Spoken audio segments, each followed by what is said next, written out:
قرآن پاک میں کئی جگہ پر اللہ تعالیٰ نے فرمایا وَلَا تَقْرَبُوا الزِّنَا إِنَّهُ كَانَ فَاحِشًا، زنا کے قریب بھی نہ جاؤ کہ یہ بے حیائی والا کام ہے، بے حیائی والا کام ہے، زنا کے قریب بھی نہ جاؤ۔ کیا مطلب؟ یعنی ایسے کاموں کی طرف بھی نہ جاؤ کہ جس سے زنا کی طرف انسان جو ہے جا سکتا ہو، اس کا دھیان اس طرف جائے۔ اس میں سب سے بنیادی چیز تو بے پردگی ہے۔ جب انسان کی نظر پڑتی ہے تو وہ اس کے اندر برے خیالات آتے ہیں، پھر یہی چیز انسان کو پھر اس رستے پر، بدکاری کے رستے پر لے جاتی ہے۔ اس لیے فرمایا کسی غیر محرم عورت سے خلوت میں نہ ملا جائے۔ جہاں یہ دو آدمی ہوتے ہیں، ایک عورت ایک مرد، اجنبی مرد، تیسرا ان کے ساتھ شیطان ہوتا ہے، وہ ان کو گمراہ کر دے گا، ان کو ورغلا دے گا۔ اس لیے فرمایا کسی اجنبی عورت کے ساتھ بھی خلوت میں نہ بیٹھا جائے۔ یہاں تک کہ بہن بھائیوں کا بھی آج کل کے ماحول میں بتایا، وہ بھی خلوت میں اکیلے نہ بیٹھیں، گھر میں اکیلے نہ رہیں۔ آج کل فتنوں کا دور ہے، تو اس لیے ایسے اسباب سے بھی منع کیا گیا۔ اسی طرح فحش چیزیں دیکھنے سے، فحش تصاویر دیکھنے سے بھی منع فرمایا کہ اس سے بھی انسان زنا کی طرف جاتا ہے، انسان بدنظری کی طرف جاتا ہے۔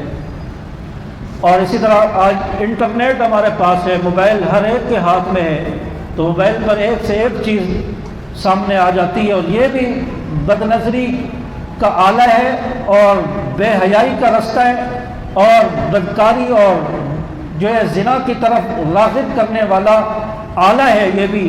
اور اس سے بھی انسان کو بچنا چاہیے۔ اپنے بچوں کو، اپنی بیٹیوں کو اگر موبائل دیا ہوا ہے تو ان پر نظر رکھنی چاہیے۔ رات میں کہیں اندھیرے میں خلوت میں لیٹے ہوئے کوئی غلط چیزیں تو نہیں دیکھ رہے، موبائل کا کس طرح استعمال کر رہے ہیں، یا ان کو موبائل کی ضرورت ہے تو وہ دوسرا موبائل لے کے دیا جائے، جو عام جو موبائل ہوتا ہے تو کی پیڈ والا موبائل، وہ ان کو دیا جائے کہ اس سے آپ ضرورت کا کام کرو۔ لیکن یہ موبائل بھی بہت بڑا فتنہ ہے، یہ نیٹ بھی بہت بڑا فتنہ ہے۔ تو اللہ تعالیٰ نے فرمایا وَلَا تَقْرَبُوا الزِّنَا إِنَّهُ كَانَ فَاحِشًا، بدکاری کے راستوں کے قریب بھی نہ جاؤ۔ اور فرمایا وَلَا تَقْرَبُوا الْفَوَاحِشَ مَا ظَهَرَ مِنْهَا وَمَا بَطَنَ، بے حیائی کے وہ کام جو ظاہری ہوں یا باطنی ہوں، چھپے ہوئے ہوں، ان کے قریب بھی نہ جاؤ۔ ظاہری بے حیائی ہو رہی ہے، فحش کام ہو رہے ہیں، ان کے قریب انسان نہ جائے۔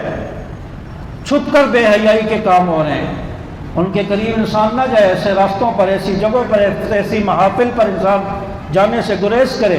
اللہ تعالیٰ نے منع فرما دیا اور فرمایا قُلْ إِنَّمَا حَرَّمَ رَبِّيَ الْفَوَاحِشَ مَا ظَهَرَ مِنْهَا وَمَا بَطَنَ، اور کہہ دیجئے کہ اللہ نے حرام کر دیا ہے ہر فحش کام کو، جو ظاہری ہو باطنی ہو، ان سب کو اللہ نے حرام کر دیا ہے۔ تو اس لیے ایسے کاموں سے انسان کو بچنا چاہیے، پرہیز کرنا چاہیے، اور یہ ساری چیزیں فتنے اور فساد کا سبب بنتی ہیں۔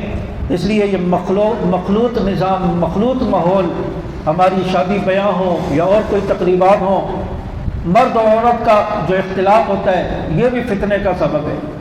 اس لیے اپنی شادی بیاہ اس کے اندر پردے کا اہتمام ہو، خواتین کا الگ انتظام ہو، مردوں کا الگ انتظام ہو، تاکہ معاشرہ ہمارا سیدھا ہو، معاشرہ درست رستے پر ہو، کوئی غلط ایکٹیویٹی اور غلط چیز اس میں نہ ہو۔ تو اس لیے اس سے بچنے کا اللہ تعالیٰ نے حکم دیا ہے، اور اپنی بچیوں کو، اپنی عورتوں کو پردے کا حکم دے، ان کو پردہ سکھایا جائے، پردے کا کہا جائے، تاکہ بچپن سے ہی جو ہے ہماری بچیاں جو ہیں وہ پردے کی عادی بنیں، تاکہ بڑے ہو کر پھر وہ بے پردہ باہر نہ گھومیں۔ اس سے جو ہے اس چیز کو لازم اپنے اوپر قرار دیا جائے، لازمی حصہ بنایا جائے۔ اور جو عورت بے پردہ گھومتی ہے اور اپنے بے حیائی کی طرف لوگوں کو دعوت دیتی ہے، اپنی طرف متوجہ کرتی ہے، ایسی عورت پر اللہ تعالیٰ کی لعنت پڑتی رہتی ہے۔ اور اسی طرح جو عورت عطر لگا کر، خوشبو لگا کر باہر نکلتی ہے، اور اس کی خوشبو کی وجہ سے لوگ اس کی طرف متوجہ ہوں، ایسی عورت پر بھی لعنت پڑتی رہتی ہے۔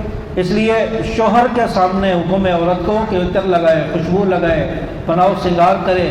غیر مردوں کے سامنے حکم نہیں ہے، غیر مردوں کے سامنے عطر اور خوشبو لگانا، بناؤ سنگار کرنے سے منع کیا ہے۔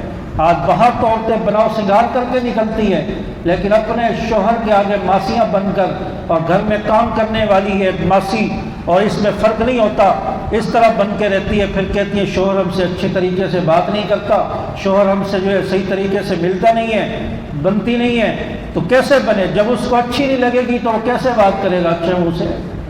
تو اس لیے فرمایا گھر میں جو ہے عورت بناؤ سنگار کرے، گھر میں خوشبو اور عطر کا استعمال کرے، باہر نکلے تو میلی کچیلی ہو کر نکلے، عطر اور پرفیوم کا استعمال نہ کرے تاکہ لوگوں کی نظر اس کی طرف نہ پڑے، لوگ اس کی طرف متوجہ نہ ہو۔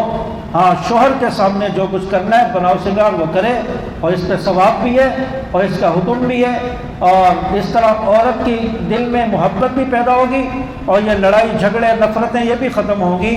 تو اس لیے ایک تو بے حیائی سے انسان اپنے آپ کو، اپنے گھر والوں کو، معاشرے کو بچائے، اور دوسرا عورت جو ہے بناؤ سنگار کر کے باہر غیر مردوں کے سامنے نہ نکلے اور بناؤ سنگار اپنے شوہر کے سامنے کرے۔ اللہ تبارک و تعالی ہم سب کو اس پر عمل کرنے کی توفیق عطا فرمائے۔